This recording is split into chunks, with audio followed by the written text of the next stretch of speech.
سینکڑوں پاکستانی شہریوں نے اتوار کو لاہور میں اسرائیل کے ایران پر حالیہ فضائی حملوں کے خلاف بڑا احتجاج کیا۔ مظاہرین نے اسرائیل کے خلاف اسلامی اتحاد اور امریکی حمایت بند کرو کے نعرے لگاتے ہوئے امریکی قونصل خانے تک مارچ کیا، جہاں انہوں نے کئی گھنٹے تک پرامن احتجاج کیا۔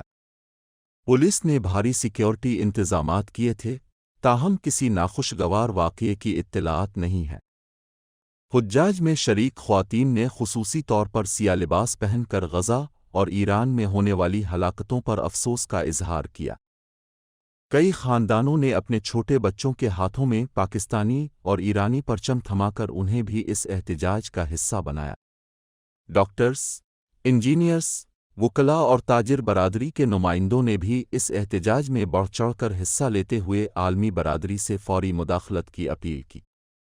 پاکستان کی وزارت خارجہ نے اسرائیلی کارروائیوں کی مذمت کرتے ہوئے اقوام متحدہ سے فوری مداخلت کا مطالبہ کیا ہے۔